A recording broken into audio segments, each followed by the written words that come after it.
para que ellos pudieran militar o pudieran trabajar en comisiones y todo, es que la mujer se tenía que encargar de todo lo de la casa.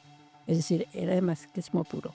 Por esto yo dije que yo no tendré niños para poder militar, porque si no yo ya veía que me tendría que quedar en casa. Y quiero mencionar a Tomasa Cueva, que hizo un trabajo excepcional a pesar de su partido, que no la ayudó y al contrario, le decían que no hacía falta, que pudo recoger muchos testimonios de mujeres de las cárceles y ver las cosas que yo, que venía de París, me parecía, lo dije en una carta a una amiga que me lo recuerda siempre, yo he vuelto a la Edad Media. Clar, te m'ha preguntat justament això, com era viure el contrast de França, una república, a Barcelona, estàs dins una dictadura. Pues esto, una diferencia muy grande, sobre todo el no poder hablar, tener que callar. Franco va morir fa 50 anys, però el franquisme i els seus hereus segueixen ben vius i cada vegada tenen més poders. El feixisme mai va marxar del poder a Espanya.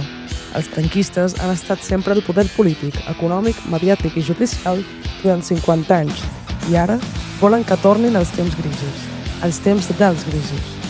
Amb aquests grisos s'hi van trobar milers de persones que es van organitzar i van lluitar contra la dictadura, arriscant-ho tot, la vida inclosa. I s'hi van arriscar no per un ideal abstracte, sinó empesos per la pura necessitat. El discurs oficial, però, ha posat sempre el focus en uns pocs dirigents, en homes d'estat que van passar de la lluita a la reconciliació, que van oblidar el passat, oblidant els milers de protagonistes, de dones i homes, que van formar part d'un moviment, d'una experiència que cal explicar, de la que cal aprendre. Fem Memòria, Fem Democràcia és un podcast original de Cooperativa TV, produït pel Viver Cooperatiu amb la col·laboració de la Fundació Neus Català i l'Arxiu Històric de Roquetes Nou Barris, amb el suport de l'Ajuntament de Barcelona.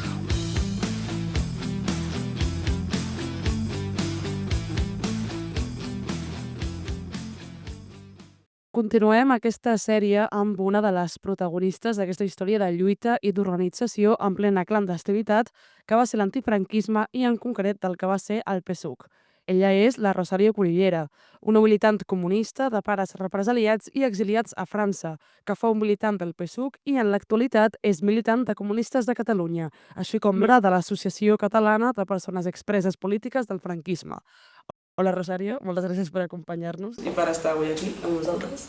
Buenas tardes, gracias de haberme invitado. Home, clar que sí. Hi ha una frase que s'ha dit molt i que la vam comentar a l'anterior entrevista, que és la següent. El dictador va morir al llit, però la dictadura va morir al carrer. I estàs d'acord? És a dir, creus que realment va morir la dictadura al carrer si és que va arribar a morir? Yo creo que la dictadura no ha muerto, aún la seguimos arrastrando, pero son las luchas obreras que hicieron que haya un poco de transición. La teva vida, de fet, està marcada des del naixement per la repressió franquista. Els teus pares es van exiliar l'any 39. Explica'ns com va ser la teva infància, com va ser la infància de ser filla de republicans exiliats. Tuve mucha suerte porque estuve en Francia y en aquella época los exiliados políticos no estaban tratados como inmigrantes. Y como mi padre estaba en la cárcel, en el colegio, lo primero que decían las maestras cuando empezábamos curso, Rosario no tiene su papá, pero su papá es un resistente que ha luchado contra Franco, contra el fascismo, y así que no hay que burlarse de ella. Y a partir de entonces, pues todo el mundo me veía un poco como un ídolo, no por mí, pero por lo que representaba mi padre en la cárcel. Y tuve mucha suerte comparado a mis amigas de aquí en España, que tenían que esconder que sus padres estaban en la cárcel, que tenían que hablar de una manera en casa y de otra manera en la calle. Yo tuve mucha suerte de tener padres republicanos y exiliados. De fet, en una entrevista dius que la teva mare va tenir una gran influència en la construcció de la teva consciència. Quines converses teníeu al respecte? Com va ser aquest procés de presa de consciència d'on venies i d'on provenia la teva família? Mi madre desde pequeña siempre nos habló de Franco malo y papá guapo. Es decir, de pequeño ya nos ponía esto, yo creo que desde un año ya era una cosa que nos decía, y poco a poco nos estaba explicando que en España pues había una dictadura, que los niños pues no podían comer como yo, siempre nos decían, hay que valorar lo que tenéis porque en la dictadura, cuando el papá no está con vosotros, pues lo pasan muy mal. Y yo creo que desde pequeña toda mi familia nos han hablado de la república y en contra de la dictadura. Mm. Participar en la invasió de la Vall d'Aran i va estar pres, com tu has comentat, motiu pel qual no el vas arribar a veure fins que no tenies 12 anys. Dues preguntes sobre això. La primera és, com vas viure aquesta absència i el moment en què va aparèixer ell? Què va canviar? La ausencia de mi padre no la viví como una ausencia porque mi madre tenía muchos hermanos, habían exiliado 10 hermanos de ella, y yo siempre tuve la presencia de un hombre como mis tíos. Y como mi madre me hablaba de mi padre y teníamos las fotos de la cárcel, yo no lo viví como una ausencia. I el moment en què va arribar?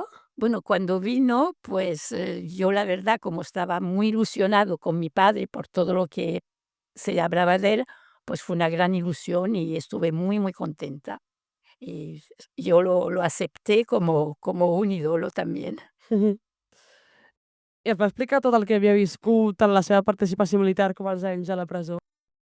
No, mi padre era muy introvertido y yo creo que la cárcel lo hizo aún peor, porque el trabajo que tuvo en la cárcel era muy difícil y esto lo hizo que no hablara. Ya lo supimos pocas cosas, muchos detalles nada, sí que estuvo en la guerra, que estuvo voluntario, que estuvo exiliado, que volvió, pero los detalles los aprendo ahora en internet, que encuentro muchas cosas de mi padre. És el que t'anava a dir, que justament que potser avui dia, com que tothom en parla del tema, potser ara és la forma de saber. Sí, sí, ahora he sabido en la compañía que estaba, cuando estaba en Belchite, que entró, las fechas que entró en la escuela de guerra, las fechas del exilio, la compañía que se fue al exilio con el quinto regimiento, el número de la compañía que entró en el Valle de Arán, es decir, todo esto ahora lo encuentro, pero él nunca había hablado. I com sents descobrir tot això després de tant de temps? Pues me arrepiento de no haberle pedido muchas cosas, pero cuando eres joven parece que ya con decirte que ha ido a la guerra, que, pues, que ya es bastante. Ahora no, ahora digo: "Uf, qué lástima", pero bueno, es tarde. Bueno, i vas venir a viure a Barcelona amb 22 anys, l'any 67, després de tota una vida vivint a França. Com va ser aquest canvi? Com vas viure tot el procés de començar una nova vida, buscar feina, establir-se? Hombre, como me venía de casar y hay la ilusión, con un camarada también, pues hay la ilusión que vienes a luchar y personalmente lo he vivido bien. Lo que más me chocaba era las personas con quien hablaba, que me tenía que callar un poco, no poder expresarme Clar. y ver las cosas que yo, que venía de París, me parecía, lo dije en una carta a una amiga que me lo recuerda siempre, yo he vuelto a la Edad Media. Clar, t'anava a preguntar justament això, com era viure el contrast de França, una república, a Barcelona, estàs dins una dictadura. Pues esto, una diferencia muy grande, sobre todo el no poder hablar, tener que callar, no fiarte ni en el trabajo de las personas, siempre ir con un poco de miedo, tantear mucho. Mira, si tanteé que una vez hablaba con uno, yo digo: "Oh, este es camarada, este es comunista porque quiere el bien de los obreros", era el ingeniero que me subía los partes del trabajo. Y al final lo comento a una persona, le digo, a un camarada, digo: "Mira, hay uno, creo que le puedo hablar porque hablase así". Y me dice: "Ojo, que los de la Falange también hablarás sí". Y yo ya digo: "Bueno, pues cállate, Rosario, no insistas". Bueno, clar, és que de fet vas venir o sigui, un cop havies començat la teva militància a la Joventut Comunista. Com va ser l'inici de començar a militar com a tal i com va ser la teva incorporació després al partit? Yo tuve la suerte de estar en un ambiente de, cuando vino mi padre, de camaradas y que todos tenían hijos, y entré a la juventud, pues, porque quería desde hacía tiempo, pero hasta que no terminé los estudios, mis padres dijeron no. Es decir, que entré a los 18 años con camaradas que ya conocía de antes. No tuve ningún problema. Después, en el año 66, me fui a la escuela del partido, en la RDA, y ya cuando volví, entré al partido, el PSUV. Como la idea era venir a vivir a España para luchar, pues no hubo ningún problema. Cuando estaba en la juventud, también iba a reuniones de partido que te invitaban y no tuve ningún problema. Me supo un poco mal dejar los jóvenes, pero bueno, es lo que toca. Com va ser la teva experiència a la RDA? Bueno, en aquel entonces, en el 66, estábamos en como una torre y salíamos solo como a excursiones o a visitar fábricas. No vivíamos con la gente de la RDA, no podías darte cuenta, pero todo lo que veíamos pues nos parecía estupendo. Visitabas una fábrica, te explicaban que eran los obreros que ponían la cadena en marcha, que ponían la velocidad, que distribuían el dinero, pues tú decías, pues esto es lo que me gusta. Nosotros allí nos hacían pasar por gente de Latinoamérica, no teníamos que decir que éramos españoles cuando hablábamos con la gente de fuera, porque claro, era la clandestinidad y íbamos a venir a España, pues, pero fue muy bien, porque además allí había camaradas que venían de España, había algunos de Francia también, y fue muy bueno. Ahí encontré mi novio. Com van organitzar-les en plena dictadura, o sigui, en plena dictadura i clandestinitat, no? Com convocaves una reunió de forma que ningú sabés que estàveu fent una reunió? Y yo estaba en París, ¿eh? Tener en cuenta que París, teóricamente, el Partido Comunista Español estaba ilegalizado, pero en la práctica estábamos legales. Nosotros como juventud no teníamos ningún problema para teléfono y hablar con la gente. En París había 3 grupos de jóvenes. Había Venceremos, Bandera Roja y Pepe Díaz. Yo era parte de Pepe Díaz y estuve enseguida responsable de organización del grupo, éramos 80. I aquí a Barcelona? Ahora Barcelona ya fue diferente, ya entré como partido. A mí me vinieron a contactar, como mis padres en Francia estaban en contacto con el PSUC, les dieron una carta, les dieron la dirección donde estaba y un día vino un camarada y que llamó a puerta y me enseñó la carta de mis padres y ya me contactaron.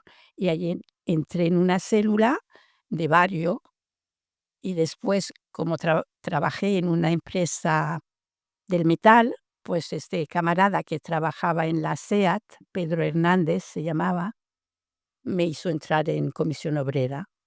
Claro, aquí había hacer un poquito más de cuidado con las relaciones, no llamar por teléfono, y si llamabas teníamos una manera de contactar, no podías decir una reunión, oye, vamos a tomar un café a tal hora, ¿te va bien? Es decir, no podías hablar francamente. També com era per a una dona en ple franquisme la militància política. Yo tuve suerte porque como era la francesa, pues yo hacía todo. Yo sé que las vecinas me miraban rara porque había un bar abajo y una vez un camarada, como había llegado antes, me esperaba y no dijo nada cuando entré yo a casa y oyó las 2 vecinas que decían, es más rara esta chica, como es francesa, siempre tiene hombres que la vienen a ver.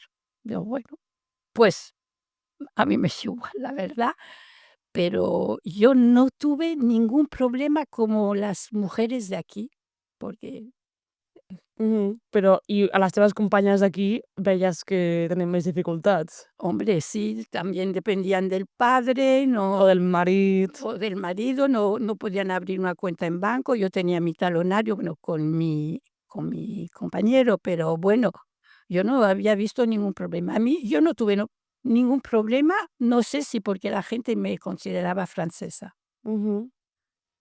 I diries que, en la teva experiència personal, que el PSUC en particular i altres partits comunistes i antifranquistes, per l'època en la que estaven, com a tal, sí que eren organitzacions masclistes? Claro, era masclismo porque es lo que había. La mujer, para que ellos pudieran militar o pudieran trabajar en comisiones y todo, es que la mujer se tenía que encargar de todo lo de la casa. Es decir, era el masclismo puro. Por esto yo dije que yo no tendré niños para poder militar, porque si no yo ya veía que me tendría que quedar en casa. Sí. I ara tu formes part d'una entitat de memòria democràtica que és l'Associació Catalana de Persones Expreses Polítiques del Franquisme i portes temps lluitant per la seva recuperació. En quina situació creus que està la memòria? És a dir, el moviment i com estan actuant les institucions? Ahora en Cataluña las instituciones están apoyando bastante las asociaciones de memorias. Tenemos el Memorial Democrático que nos ayuda en todo lo que puede hacer. Está muy limitado con el dinero, pero en lo que es actos y soporte no podemos quejarnos en Cataluña. A nivel de España, no lo sé. Ahora mismo en Cataluña estamos como profundizando la ley de memoria. Estamos justamente haciendo comparecencia en el Parlamento para poner cosas que faltaban. Por ejemplo, no se hablaba de lo de las mujeres que, ay, ¿cómo se llama esto? El patronato de las mujeres, esto no estaba, y hay muchas cosas que faltan y que se están exigiendo ahora. Sí, y ahora en Cataluña está, y hay muchas asociaciones y se crean aún muchas asociaciones. Per què, per què diries que és més fàcil aquí a Catalunya que a la resta de l'estat espanyol? És una pregunta molt òbvia, però... Pues no lo sé francamente, no sé si es porque Cataluña está más cerca de Francia o porque la gente ha sido más combativa, Mhm, mhm. no lo sé. Parlem ja de la transició. Com vas viure tu el procés de transició? Aquí tengo un problema gordo porque yo en la transición ya no militaba. Yo por el eurocomunismo salí del partido. En el final del 71 yo salí del partido. Y la transición la viví en la calle, en las asociaciones de vecinos, porque vivía en aquel entonces en Martorell, que había muchas fábricas y muchas manifestaciones cada día, pero era de la calle, es decir, que era activismo y recoger firmas y todo esto, pero no la viví políticamente, la transición. Solo sabía lo que decían los periódicos y lo que escuchaba de Francia. Mis padres me decían, porque a veces me llamaban diciéndome cosas que aquí no sabíamos, pero Mhm. I estàs orgullosa de la decisió que vas prendre?